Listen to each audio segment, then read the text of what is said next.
North South Connection. Welcome to Ryan and JT's Excellent Adventure, Episode 2. Myself and Ryan Gray coming at you live watching some wrestling with our friends. That's pretty much the gimmick here. And we are running through currently a specific gimmick of watching debut episodes of well-known wrestling programs and maybe some not as well-known we'll get to eventually. In episode 1, we went through the first ever Superstars from September 6th, 1986. And tonight we're going to follow that up with the next day's debut, September 7th, 1986, Wrestling Challenge. Joining us here tonight is Steve Bennett from the Sportscast Podcast, 24-inch podcast. Steve, how you doing? Good. How you doing? Good to have you, buddy. Hey, I announced it on my show, the 24-inch podcast this week. But since I'm here, I should maybe talk about it here real quick. Thanks to you and Ryan, I've developed a show that's going to be on this YouTube channel. And it's going to be called 3x5. And on each episode, I'm going to do 3 top 5 lists, 1 in wrestling, 1 in sports, and 1 in pop culture. And as it grows, I'd like to have some people from my Rolodex come in and share their top 5 lists and hopefully help grow the channel and promote the podcast and everything like that. So thanks to you guys for the opportunity. Ryan has been great working with me behind the scenes because I don't know YouTube at all. He knows it a little. I don't know it at all. So we're going to put something out soon. And then I think we'll do it maybe every other week or once a month or whatever the frequency is. We'll figure that out. But yeah, hopefully it'll grow and get some new faces on the YouTube channel too, the North South YouTube channel. I already floated the ideas to some friends in sports media, and they said that they'd always be available to help me out. So we'll see where it goes, but that's a little something coming up in the next few weeks. Well, it's a great plug for it. We're definitely looking forward to having it here. And like you said, we are on YouTube. So if you're listening to this on a podcast app, this is available in video format as well over on the YouTube channel, North South Connection. So you can subscribe there. Or if you're watching and you got to get in the car and head out, you can listen to it as well on our podcast apps. Just search North South Connection anywhere and you can do that. So, all right, Ryan, you got anything to set us up here? Nothing. Let's fire this up and get to start talking. All right, let's do it. So if you're able to track this down and want to follow along with us, feel free, or you can watch along here on YouTube as we talk. You never know what you can find if you look close enough. So why don't we go ahead and fire it up? Episode 1 of Wrestling Challenge in 3. Sorry, I closed it up. All right, here we go. And almost there. Sorry. Vamping. 3, 2, 1, play. All right, the classic logo flying in here. Oh yeah, you got that scratch logo underneath it somehow. I don't know what's going on there.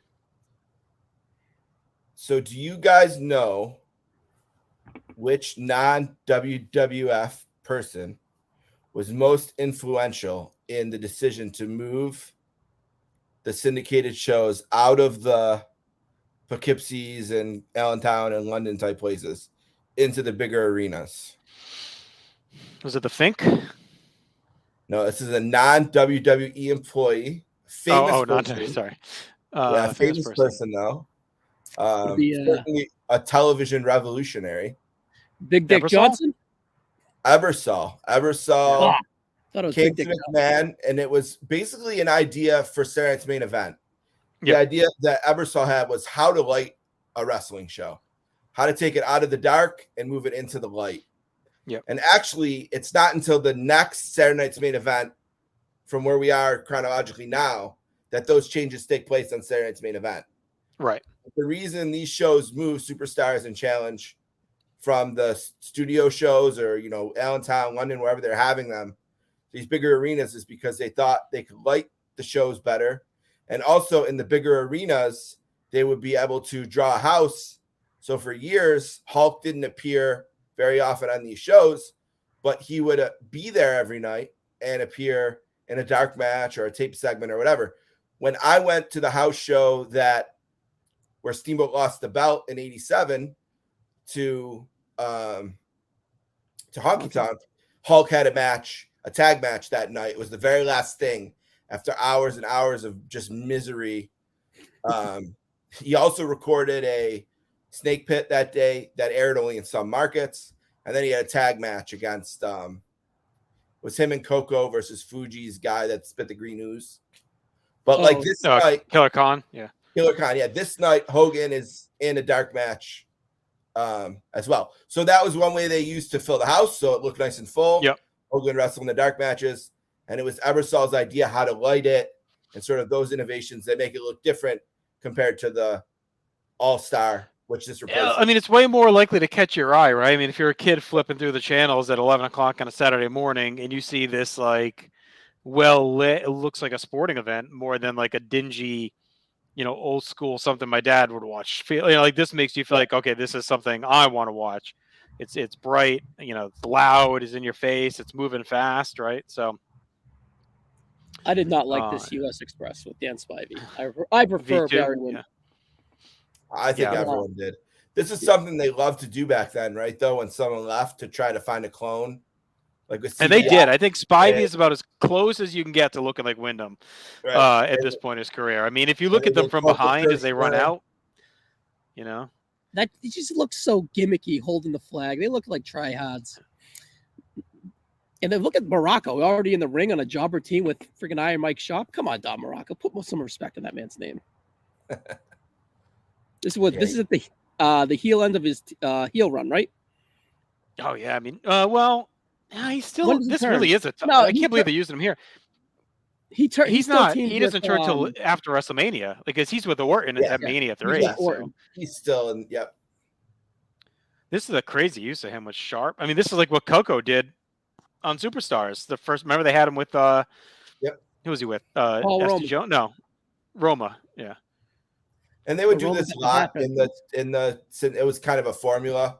They'd start out with these tag matches with the kind of established team versus the half jobber, half known guy. Descending star. Yeah. However you want to describe the Muraco spot. Muraco is easily the biggest star in this ring, though. Oh yeah. I mean, at this point, it's not close. That's why it's such a weird use of him here. This feels like late era Pedro, like where a guy that was on top and winding down. That's what this feels like with Muraco. But you could tell the Billy Graham inset. Yeah, you could tell in his body language too in the intros. He was like, "Yeah, hey, I'm Don Muraco. I'm like 6 months from the Indies." Well, the only thing I think that maybe they were thinking is that, like, to Steve's point, they just want to start kind of hot with a name match, but stick Sharp in there so he can do the job. And I mean, Sharp wasn't like a full-on job boy yet. Like, we watched all those S tier jobber. Yeah, but even like 85, 86, he was like still competitive in MSG matches and winning MSG matches and stuff. Sharp was. So like, he's not like a full-on job boy yet. He's in that low mid card, but he's like a guy that would still win matches at this point. And even as a jobber, he's in the top. Yeah. He would be in that feature match on primetime with one of the other good jobbers a lot, where they would have a jobber to jobber, but they were the more well-known, the Barrios, you used to talking about the Barrios. We should talk about the commentary team tonight, right? Because they only do 3 episodes. So it's Gorilla, Ernie Ladd, and Johnny V. Mm-hmm. And they are there for tonight, and they do the 3 episodes that they tape there tonight. They air 3 weeks in a row. But then after this, they didn't think it worked, and they get Bobby in there, and we get the Bobby and Gorilla run for, a few years then after. More than that, like 4 years, at least 5 years. Yeah, an iconic run then. They go straight Bobby and Gorilla. They get rid of all 3, and they go straight Bobby Gorilla. Yeah. Wow. That team that's doing the show now, Ladd and Johnny V, that's the big event team too, right? So that must have been in their mind as a potential TV team, because I'm pretty sure they call the big event those 3. Where are we so I guess they had that in mind as a grouping. Where are we at with Johnny V? I'm kind of ho-hum on him. He's all right. He's a little bit past his time, yeah. He was good with like the original Dream Team. Like at this time, I'd still probably rank him about last of the heel managers, but yeah, he's okay. He's fine. He's a good match. He was a good promo. Yeah, but those attributes don't really come across in the commentary role. He just kind of comes across as kind of blah. No, I don't love him as. I mean, here's the weird thing about these 3 guys, right? Like they have this small stint. I mean, Gorilla's a part of it, but it's 3 of a Gorilla and the 2 guys. But like when you think of the show, you have to really know these guys ever did it, right? Because Oh yeah. it's It's a trivia question. Bobby, yeah. Gorilla and Bobby are on Challenge until it's going to be, and like when does Challenge doesn't end until like 95, but they're going to be on it until 93, right when Bobby leaves. So I mean, this is a 7-year run of these two guys in the booth. I don't think they ever switched them off a Challenge. I think they're there until Bobby's gone, and then So like they start cycling through guys. I have some other hosts here. So Vince and Bobby do the February 7th, 1988 right, show. One-offs, but I mean, I think Gorilla and Bobby do like the bulk until 93. Until that beautiful logo, man. Oh yeah, get the Macho Man, Randy Savage. Yep, until Jim Ross and Bobby in 93. Yeah. That's the next like step.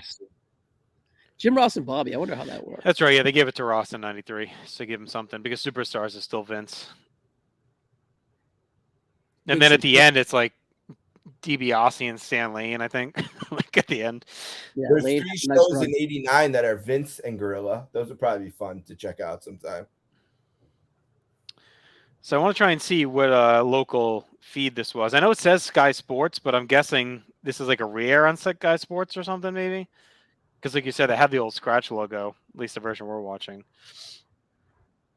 Because I don't think these were airing in the UK in 86. There's no way. Yeah, this the is going to be like logo a re-air. This must have re-aired on some classic show or whatever. We'll see if they show any local promos later. All right, so another. Here we go. We're deep in the Adonis, like really ramping up toward 3. Started at this point. They've already had conflicts, Piper and Adonis, as they're preparing. Yeah, they had the flower shop on the Superstars the day before. And Adonis is, I mean, he's so good, so underrated. From Buffalo, New York. It's one of those guys where you really wonder, what if he didn't die? Way back in 1988, he dies, which is insane. But he's so great to watch. There's going to be a Dark Side of the Ring episode about him this season, which I'm excited to check out. Because I don't think there's much about him as there should be. But man, when he gets whipped into the corner, it's so great. He's maybe the best ever at taking that bump into the corner. He's a guy, like, I really wonder what he would have done if he didn't pass away, because he's one of the great what ifs. He wasn't that old. He hit a moose. Yeah. July 4th. Imagine that. Hit a moose. In 88. I mean, a year after WrestleMania 3, he has the car accident and dies. Which sucks, because he's definitely a guy that probably would have had a bunch of... He probably would have went to WCW for a run when they were bringing in all the guys in like 89 and 90, the Junkyard Dog and Iron Sheik and all those dudes. Like, he probably would have popped in there. And it wouldn't shock me if he came back to WWF in the early 90s. Yeah. Everyone comes back. I mean, how old was when he passed away? He couldn't have been that old. Was he in his 30s probably when he passed away? Yeah, but not old. Not old 30s. No. I'll check for sure, but he was a young man. That's super unfortunate. Now, Steve, you were talking earlier about going to that Hogan snake pit. Is that infamous snake pit where the fans kind of turn on Hogan a little bit? I know you're not going to be true with us. You're not going to be true to us here. I'm being true to him. No one turned on him. So Jake wasn't getting the chairs there? Just holding the mic. Jake wasn't involved. It was Killer Khan and Fuji came out, and Killer Khan spit green shit in his eyes. Oh, all right. So it wasn't this. So Jake that was later on. Yeah, no. Okay. He was 34 when he passed away. I mean, that's crazy. Like, that's sad. He could have had another 15 years easy. Like, him in ECW, early ECW, would like definitely be a thing. I could see that for sure. From yeah, like that 93, 94 ECW. But like I said, the key for him would have just been keeping his weight in check. Yeah. I mean, think of it. He would have only been 44 during like the NWO. Like, that's how young he is. He seems like he's been around forever, and he's probably older, you know? But he doesn't look 34 here or 33. He comes across as older. Jimmy Hart knew how to work that perfume gimmick so good. Like, I remember just getting so pissed off at him for squirting people with that thing.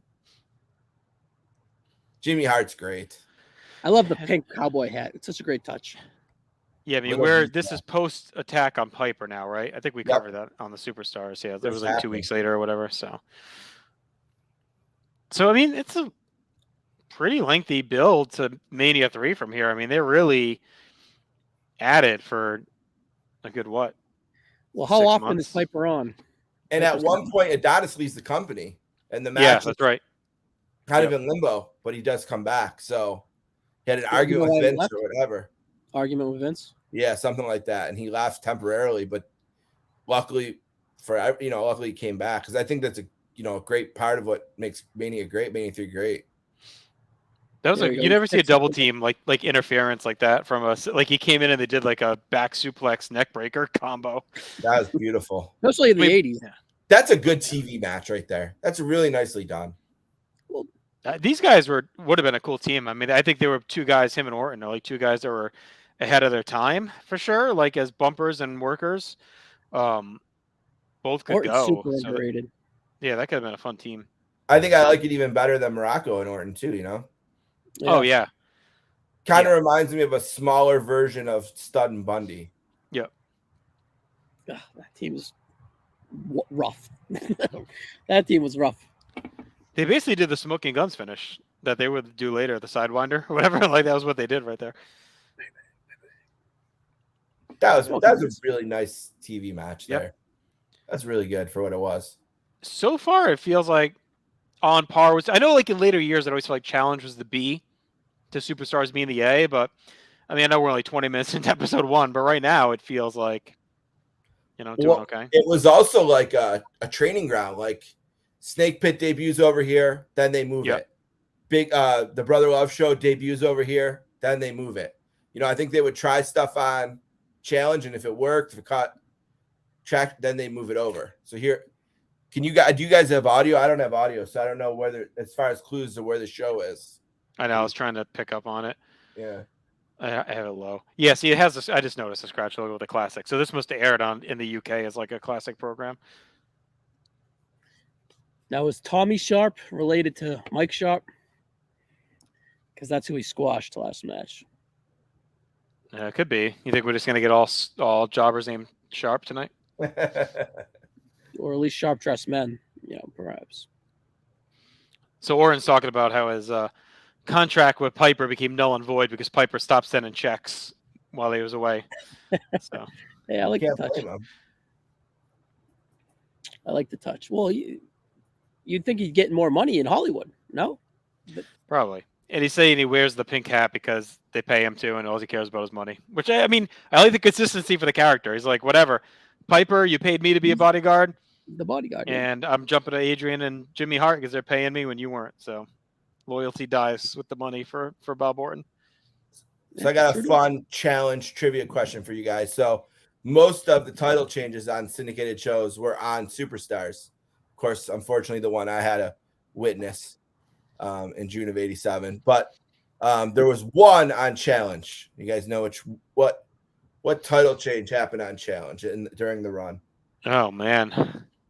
Natural Disasters and Money Inc. You got it. October of '92. I was tag. Still got it. Nicely done. Very good. There you go, Bob. Another classic jobber, Bob Bradley. This feels early for him. He's around a little bit in '85. He did not have my support for president. I mean, he was an okay Nick, but when he got into politics, it wasn't for me. Big showcase weekend for Coco. He was on Superstars and now on Challenge too. Coco was a legendary Superstars Challenge guy. Oh yeah. Oh, he's perfect for it. And he crushed these for jobbers too. Oh yeah, he was. This should be a fun squash. He's a low key great squash worker. Yeah, he's vicious. He's rough in there with them. Yeah, Steve, can we catch you walking around the Buffalo streets like that? I mean, not now. In a different era, if you go back, if you were around in my college days, yeah. I mean, that's. If I hit Chippewa, that's how I was dressed. There we go. Dance with Lord Al. Yeah. Lad said he's Johnny V said he's filled with fleas, Coco. That's like it's funny that Lord Al doing the ring introductions. It's like an A line from Johnny V. I'm guessing Lord Al doesn't stick around long in this role for doing the ring announcement. It must have been. I think they rolled out all the big guns for the first premiere. Yeah, very weird. Like projection of voice from. It just doesn't fit. No, he's better doing the freezer bars. Mr. Freeze, freezer balls. Not suck backs. Hartford. So this was in Hartford, Connecticut. with Yep. the Connecticut Huskies in their deficits of Yes. loss. And the Hartford Play. Whalers. Yes, the Whalers at Hartford this point. Whalers. They're trying to bring them back, right? I've heard some rumblings. I The don't. governor's trying to get the Coyotes to move there. But Monday Night Raw was there last night. Steve Bennett, did you catch it? I did not. I haven't seen an episode of Raw. No, I've seen it now and again when Hulk's on. I know. It was in Coco Hartford last rocking the night. boombox. The only reason I bring it out, sold out crowd. Say it was one of the hottest crowds they had in a long, long time. Hartford's a low key, cool little spot for a show. Like we went to Money in the Bank 2019 there, and Chris Golo was like, "Oh, it's a dump," blah blah blah blah blah. And then we went. I'm like, we had a great time. There was this awesome barbecue place. Everything's It was a cool setup where we were It's high. an older arena, even though it's an NHL arena originally. It's not that big. You know what I mean? And even up high, it's steep, so it's close. I think it's really good sightlines there. I've seen Pearl Jam there twice, and it's great sound. I like that venue for an older, it's a dump, but it's 60, 70 years old or whatever, I do think if they bring the Whale back, they're going to need a new arena. I mean, they can't put them in there. You think that would kind of go with it? What do you think's her flavor of pushing for it? You know what I mean? There's obviously something behind that. Well, I think they want a pro team in Connecticut. The people that would be challenging them, like Quebec and Kansas City, and they already have NHL arenas, so they would have to. I'm sure they got to get them out of Arizona. There's no support. It's a stupid place for a team. The Florida teams are all doing great. I mean, they own the NHL right now. So almost all of the Carolina? weird markets have worked, except for Atlanta didn't work. And Nashville. Nashville's amazing. Nashville, one of the best fan bases. Vegas. Yeah, Vegas has worked. I mean, some of them, like Carolina. Okay, the big advantage they have is when they play a home game in the playoffs, they literally have every single fan they have in the arena, but at least that's enough to fill it. Yeah, you know what I mean? They might not have a huge fan base outside of that, but the ones they have fill the arena. It's enough to be there. They're big fans, they're there. So great miss by Coco there. Excellent timing. He moved out of the way with split time.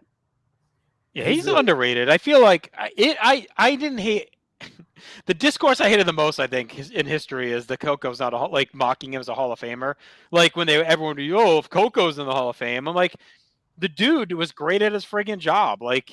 He was a really good wrestler, and he did what a lot of guys did in that era, right? The Bushwhackers, Jim Duggan, they were badasses in their territories. They took a paycheck to come in and be fan-friendly faces during a time where it was marketed to kids. And it worked. And they made a lot of money. Everyone at my school knew who he was. I bet in this era, in 1987, he was one of the first 5 people the average person would mention as who's a wrestler. Oh, it's a very memorable name. Coco Beware. It's a cool name. Everyone knew it. How he pinned him and he's flopping his wings. So did he not have Frankie yet? I know he's pretty new here. I think he just showed up in I don't think he did have Frankie yet. Although very soon if he doesn't, because he had him at WrestleMania 3, so he's coming one way or another. Yeah, he had just debuted. They brought all the Central States guys in together. I think it was wasn't he part of that? Butch Reed and Slick and him and There you go. You got Jimmy. I don't think they've said anything local yet. These have been generic promos, so I don't know what feed. This might have been the WWF's house feed that they then used for the classics. It had to be because they're doing generic promos here. Jimmy. Man, it's like a young man too, huh? Yeah. Mm-hmm. Yeah. You think those are prescription sunglasses, Steve? They're very of the time sunglasses for sure. When I was a kid, I used to always say subscription. Because I was an idiot, I guess. You got a new pair every month? Yeah. Do you have subscription glasses? I always say that. Yeah, I'd love to know what he's talking about here. Or who is he talking about? How big is his stable right now? Justin, you can hear this, right? You can hear some of this? He's probably a little bit. I have it kind of low. Yeah. He's just, it's a very generic promo. He's just talking about all the stable members and, he's with Adonis, with blah, blah, blah, blah, blah, blah. He's talking about money. Yeah, it's the same thing Orton was talking about. He paid him off to come in and work for him. So I don't know if you guys want to throw something else out, but I would think most memorable challenge moment of all time has got to be the barbershop with the breakup of the Rockies, right? The Rockers, excuse me. Yeah, I would think so. I don't know what else would be. Maybe high energy challenging Money Inc. for the tag titles after WrestleMania 9. That was a famous one. And the title change that they had on there as well. Yeah, but the Rockers breakup's got to be. I mean, there's a lot of good barbershop stuff. They had the earthquake when Brutus throws a snake on him and he falls out of the chair. That was pretty good. Sid destroying it at the end was really good. Was the barbershop always challenge? If it was, then that's another memorable one when Sid destroys it with the shaving cream on his nose. Here we go. Orndorff coming out to Real American still at this point. I mean, this is post big event. This is going to be kind of the last day. Well, actually, I guess it goes until the January Science event, right? That's really the end of it. But I wonder if it's starting to cool off. The next day after this taping is the big event in Toronto. Oh, this is before. Okay, I was thinking it was after. I was thinking that was August. The day before. So the next day is the big event. Let's see when they taped this. They taped this. This taped on 8/27/86. 18,000. The day after Superstars, yeah. 18,500 in the house. And then the big event. Wow. Big event is the next day, and they got 61,470. These is according to the history of WWE.com. So then it makes sense why they ran this Gorilla Lad Johnny V team out, because they used him here for this taping and then used him at the big event, and then that must have been it. Because Lad barely talks at the big event. It's like quiet the whole show. He probably got his papers that day. Yeah, he might have. I always preferred the red robe with Orndorff, but I'll take the blue. Yeah, I like the red too. Beautiful robes, though. I don't hear them hyping big event, but $1,500 each. 1,500? I bet it's more than that. Ooh, I just burnt myself. Anyways, what a physique! What a physique on that jacked guy. Here. I mean, he's in the run of a lifetime right now. Holy hell! This is the run that fucked his arm up, right? Because he didn't want to take the time off, and his nerve damage got all screwed up. I can't believe that he wasn't on Mania 3 in retrospect. Well, he was the guy that held back in case Andre couldn't go, right? They could have still put him in a match and then changed it. You know what I mean? Like, did they really have to hold him off the card altogether? Like, they couldn't, I don't know. They couldn't just have him lined up with something and then just, if he had to get swapped in, just dump that match or change it. That's still face honky tonk there. Yep. You stole the words out of my mouth. These are still babyface honky promos, right? Yep. Well, he was meant to be buddies with Hogan, right? So that's probably why he's ripping on Orndorff here. Right. Because he does the voting is on Superstars. Obviously, there's only been one vote or one show so far, and they didn't do it on that. So, yeah. Oh, Troy Martin. I just realized that Shane Douglas here is our jobber. Oh, yeah. I just heard Gorilla say it. Troy Martin. Yep, there he is. Pittsburgh, Pennsylvania. Yep. Gonna obviously go on to bigger things. Well, did we see Foley on Superstars? Was that one? He wasn't on our episode. We watched last episode. Because him and Douglas trained together, right? So I think they kind of did this little tour together of this job duty. And this is right around when Dynamite breaks his jaw at one of these Superstars tapings, right around this time. Look at this pile driver. Look at that. Great. Oh, good job. That's just a thing of beauty. Yeah, Shane took it well. Love the arrogant pin. Cervical vertebrae compressed. What a star he is right there and right now, though. It's on the doorstep of the biggest match of his career. I mean, the big event's got to be it, right, for him? Like, day before. Oh, I guess WrestleMania 1, but big event's got to be number 2 anyway. 60,000 in the main. Yeah, I made it WrestleMania 1. That might bigger, but yeah. Crowd-wise, though, the big event's probably the biggest. Yeah, and singles match. Certainly the biggest single, Yeah, so I mean, he's ready to rock. Yeah, it's just crazy. Like, as soon as that Saturday Night event ends, he's iced. Like, he's not at 3. He kind of, dips. He ends up, I think D'Amato talked about it on one of the Chronosos that drops soon to be every other week here on the Wrestle Connection about how he's like kind of push into that feud with Rude. Kind of doesn't go anywhere. He gets stuck with Humperdinck. Humperdinck is the death of him, I feel like. And then he kind of Humperdinck fades. stinks. But he has like an underrated WCW run. He's there like for like almost 6 years in WCW. Like in a prominent position. Where he kicks the shit out of Vader. He comes in like 90 though. Like I think it's forgotten how early he's there. He's consistently there from like 90, I think, until 95 when he can't wrestle anymore. But even then, like the Horsemen, I think it's late 90. I think it's early 96, isn't it, when the Horsemen attack him and pile drive him on the floor or whatever? And that was setting up a comeback, right? He's still an agent. Oh yeah, he's there to the end as an agent. I'm surprised they never brought him back in the agent after that. Yeah, I don't know. Maybe he was just done. There we go. Sullivan, my son. Another guy who didn't get to be on WrestleMania 3 probably should have been Kamala. He scared the shit out of me when I was a kid. Was he done though by then? He was gone, wasn't he? I don't think he's still around. Still should have been, he should have made it. Like he should have been a part of it. Because he was a really threatening. He was the one guy, maybe besides Andre, that when he got in there with Hogan as a kid, I was scared. This is a fun match on, I think it's Boston Garden, December 86, him and Hogan. It's pretty good. Yeah, he's one of those guys, if you only know the pay-per-views from this era, you miss him. You never see him. Yep. He was never on a WrestleMania until what? The gimmick Battle Royal? Yeah. Yeah, because he was supposed to be at 9, but they end up bagging the match, him and Bigelow. Yeah, he got nicked a few times. Fucking Curtis Ayakea. Who's Kimchi here? Is it Lombardi? It must have been, right? Well, it's not Honky Tonk. That'll be on Saturday Main Event. Yes. In a few months. Amazingly done. It's not a shock they put Ayakea with Kevin Sullivan in WCW because they talk about the same stupid shit that makes no sense over and over. Ugh. Jake's got that Don Johnson, Miami Vice look going here. That's a good look. Super 80s, That's babyface Jake, though, right? Yeah.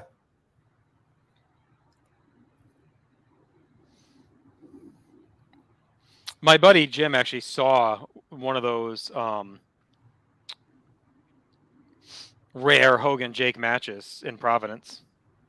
Really? What year? 86, end of 86. I think it was maybe October. No, when did they do a little feud before they turned Jake? I think it might be October, November. He was young. I mean, it was early, but he was there for that one. They didn't have many, I don't think.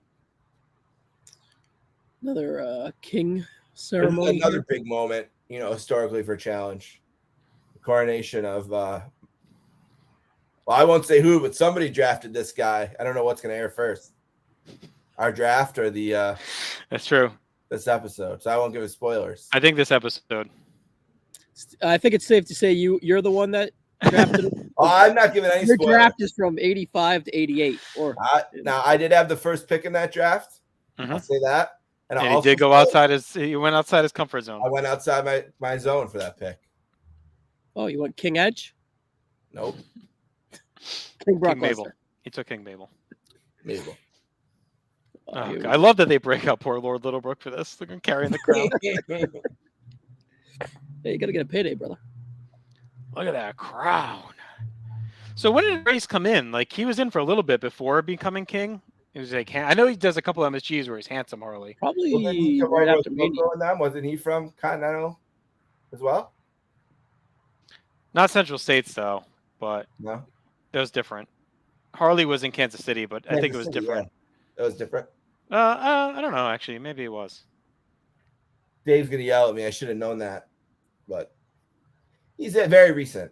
Yeah, it's not long that he's handsome Harley Race. And then yeah, Bobby calls him the king of wrestling, and that leads to this. Where do we have him on our tier list, Justin? B tier? As kings? Yeah, we did a king list. Yeah, I forget where we had him. We had him pretty high, I think. B or A? So Race, I mean, he was still in NWA in '84. He left due to issues with Sam Mushnick and joined in May of '86 to WWF. So I think he's just in the NWA till then. I don't think he came from Central States or anything. He did the Heartland No, the Heart of America Sports Attractions. I think he just kind of worked for the KC St. Louis territory. I don't think it was Central States for him, though. God, this is peak him looking like the kid from Bad Santa right here.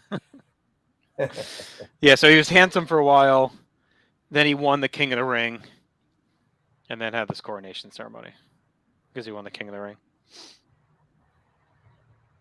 That first one was July 14th. So they actually waited a little bit before they did the crowning if he won in July.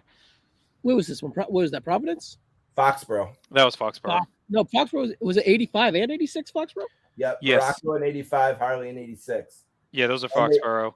Providence was 87 through 91. Right. I thought Foxborough was only 85, my bad.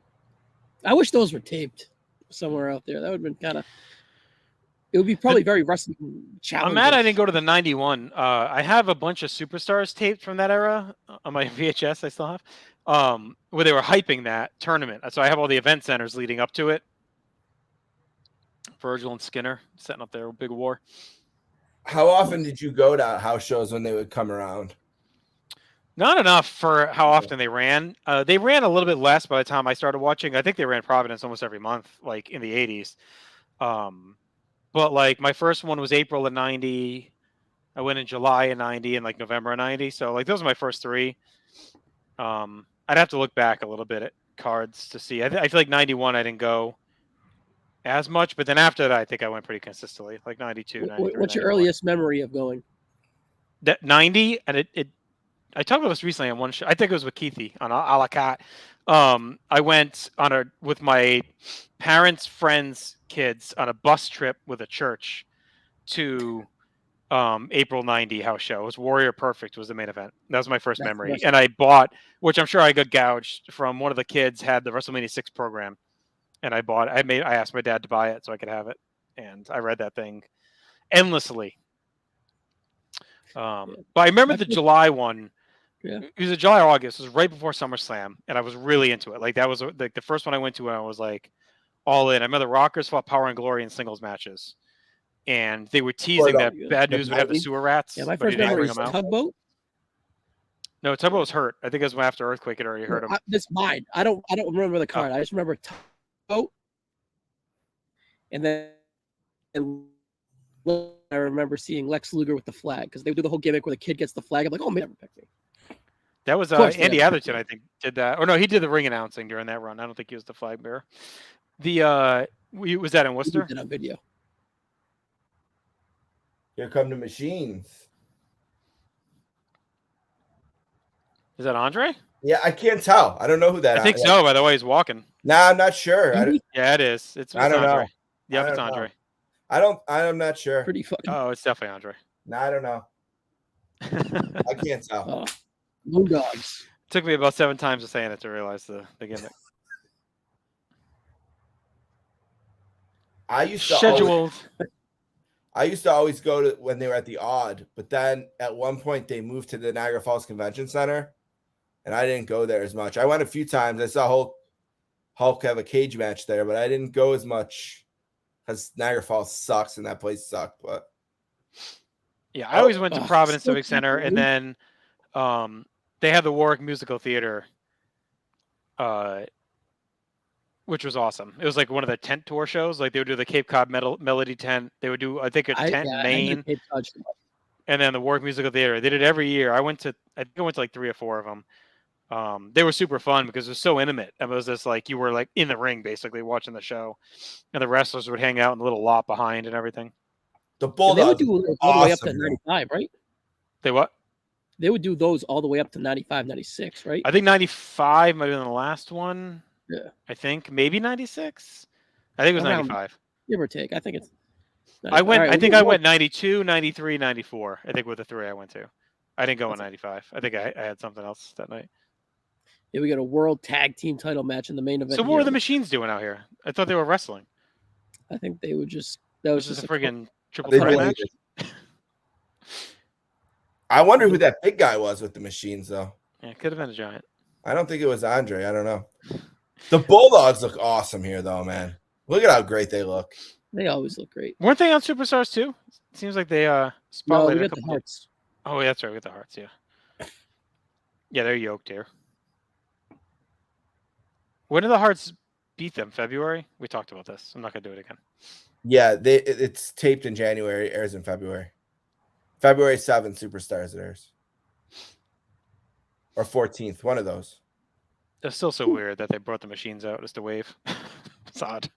Great kick out there. And you'd think they at least stay at ringside. I don't think they did they? That's another team that if you only watch the pay-per-views and you didn't include the big event, you would not even realize that they were a thing. Because they don't even talk about them ever on anything. But if you watch those prime times in '86, which I've done a million times as my late night watching, they're all that angle dominates prime time in '86. I mean, that's all they freaking talk about every week. Did they ever get to stand on that one who the big guy was outside? Because I want to get a better look at him. I wish they would have been there longer because I couldn't. Yeah. He was a big man, though, whoever it was. I remember when I started and then started catching back up, like I was very intrigued by the machines for sure, but I didn't really see much about them, like besides like the magazines my brother gave me because they weren't on any tapes. I'm sure they were on a couple of best of WWF tapes or whatever, but they were none of the stuff I was renting and learning about. They weren't in there. What's the difference between Moondog Spot and Moondog Spike? I'm surprised Ozzy Osbourne wasn't there. It's probably one of the few he missed. Right. I know we promised after WrestleMania 2 he's going to be around forever. Forever. Is this Rex or Spike? It's Rex, isn't it? He probably had a concert that night. Couldn't make it. Rex has the darker hair. That's Spike. Spot's coming in. Rex is in the ring, but who's Spike? It says it's Spike. On, maybe it was then. Maybe it's not Rex. And then there's Moondog King. He's later. No, it says Rex and Spike. That's not Spike. That's Spot. I know. It's the same person. Spike is Spot? I believe so, yeah. I don't know why they Captain Lou's another great. We got to treat some great characters from this era tonight. Look, they rolled out the stars. Like you can't complain about this show if you're watching this. Like suddenly, this is a great pilot. It really is. I mean, you're getting a lot of. You got some squashes, but you got like this is a caliber match. The Moondogs are pushed enough to win a little bit. I mean, not a ton, but Sharp and Muraco in that opener, like that was pretty good. And we had a couple squashes. And this is a title match. Yes. And Dynamite's doing a great job selling here too. I mean, Moondogs are okay. They're not bad. As someone who saw a lot of Spot at MSG, they're okay. I'm pushing it, but they're okay. Wow, look at Dave. Look at the power. Davies is sick. This is like peak Davey, I think. I think Davey is the best here in this. Look at that body drop he just did there. That's so cool. That friggin' WrestleMania 2 that you mentioned always makes me laugh, though. It's like Albano and Ozzy celebrating. It's like Dynamite is dead on the fucking floor. Half dead, yeah. Half dead. Knocked into next week, quite literally. Absurd. The crazy thing about that, though, is that was a nightmare for the Dream Team that night. In the Rosemont, yeah. Yeah, in the Rosemont. That was a nightmare. Mm-hmm. That's my favorite, one of my favorite gorilla tropes for like the next year and a half. That's it. Forever. I think he just told God that like last week. Oh, it's so good. The Nightmare at the Horizon. Yeah. I mean, when you watch all those MSGs and stuff like we did, you hear it constantly. Every time they're on, he talks about it. When my brother was in the USHL, they played a Chicago team, and their arena was right across the street from Rosemont. So we stayed by it, and I remember telling the whole family, "See that place? There was a nightmare for the Dream Team over there in 1986." What? Like, yeah, cool fucking story, Steve. You said that last week. I said, and one of the greatest matches of all time, Brett and Austin too. There you go. Sure. British Bulldogs forever. Pretty good match for them, right there. Yeah, that wasn't bad. That's great. I mean, this is a really good episode of this show. Sets a bad tone though, because they're not going to keep up with it. But this is a great pilot. Really well done. Mm-hmm. I mean, yeah. All right, Kent is doing an interview here. Let's talk some categories. Let's see what we got. All right, show out of 10 as a show, not as a pilot, as a show. So, all right, I'll start. I went 4 on Superstars. Way higher than that. All right, relax. 19. 4. I went on Superstars out of 4. It was a 4, but for this, I'm gonna go 5.5. I thought this was much more enjoyable. Yeah, I think a 5.5 is good as a show. Yeah, I'll go 6. As a I'll go show. on the high end. But 5 and 5.5 is fair. But this is Yeah. to me. I mean, I know it's your golden era. so The as a I thought this was pilot, a technical superstar. I'd say this is a 7.5 7. as a pilot. all right, I'll say 8 7, as a yeah. pilot. I'd be coming back for challenge if I was a kid in '86 and I saw this. Yeah. Especially after what I have been seeing and was available to me, I would. Oh yeah, I'd be all in on this. Yeah. All right, MVP. I think the Bulldogs looked the best, honestly. I mean, Orndorff looked awesome though. Yeah, I would say probably the Bulldogs. I think we flirted with giving it to Coco last time, but I would go Bulldogs. A lot of good candidates. What did you say, Justin? I think I'm gonna go Orndorff. And you went the Bulldogs? Yeah. Man. I'll go with the Bulldogs. They look great. They're champions. They're at their peak. And We got LVP on here. And I mean, I thought everyone looked pretty good on the night. Maybe poor Muraco looked like the biggest slob being stuck with Sharp. I'll go and American Express LVPs. Yeah. they won. They They won the match. I know, but they could have had a better opening tag team out there besides them. I'll give it to Ernie Ladd. That's actually probably a good one. We wouldn't think of that because we didn't hear him, but yeah, it's probably a good one. So this is pretty badass. So Savage is coming in during Jake's interview, and they're kind of smiling a little bit, doing a little heel tandem. But when do they have their Science main event match? Isn't it like October of '86, around there? Look at that It's like belt. Look at how he holds it. Why don't more people hold the belt like that? This is an amazing baby look right here. Like, this is awesome. But I think it's October. It's right after the summer layoff, isn't it? Where like Ebersol said, like, I need like a big rating. The NBC brass were there or whatever, so they threw him out there and said, "Go kill it." Wasn't it that Savage and Jake? That sounds right. When they're both heels. I think it's 80. I think it's October. That's pretty cool. All right, best segment or match. What was the best thing on the show? I would go the main event world tag team title match. Probably is the best match. I'm maybe if with we could Orndorff. hear, I would think go the Orndorff King's killing. Coronation, but I'll go with the match. I'll go with the match there. I'm going with Orndorff killing Shane Douglas. Like, I think that looked awesome. He beat the shit out of him, stuffed him with the pile driver, and stood tall for the big event. I will go with the coronation, just because of the history behind it, historic moment. You know, acknowledging a king like that, kind of paying homage to what he's done in his career. All right, what's the most 1986 thing about this? That's where we're going to go to the coronation. Outfit. No, Jake's outfit in the snake pit is the most 86 thing there is. I'm going to go with the little person bringing out the crown for Harley Race. That's like a very 80s thing. Laura Littlebrook carrying the crown out. That's a good one. You stole mine. I'll go with the nice ladies getting the ring gear, following Coco to the ring. Vince Jazz not bringing the ladies in. Episode 2 of the Adventures in the books, guys. This was a lot of fun as always. Be sure to subscribe. North South Connection here on YouTube, as well as any podcast audio applications you may use. A lot of our shows are simulcast. Subscribe to the Sportscasters feed as well as 24-inch podcast. We look for more of us. This is a show that floats. We'll be in and out different spots in the schedule, so just look for us. But we got an exciting episode 3 geared up as well. Just to tie up a loose end, it was Saturday Night's Main Event 8. 11/15/86. Okay. I knew it was the fall. Yeah, that's an awesome match. Well worth it. If you've never seen that match, if you're watching this, you've probably seen the match. But if you haven't in a while, that match holds up. It's awesome. Savage and Jake. Who had that one in Cardoso, Ryan? Do you remember? Oh, was that back in the daily days? Was that even before the? It was in the daily days. I will put that link in the comments when this airs. There you go. Yeah, that's Cardoso. Check me and Ryan and JAD and Dave on the next video episode. We'll have one of the biggest matches in the history of wrestling. Hulk and Andre from the main event in '88. So look for that. Exciting to get Hollywood Dave. This is a recording on his birthday too. So shout out. Yeah, happy birthday, Hollywood Dave. Happy birthday, Hollywood Dave. Yeah, for sure. All right, we're out. All right, 4 times 3. Hey, Steve. Bye now.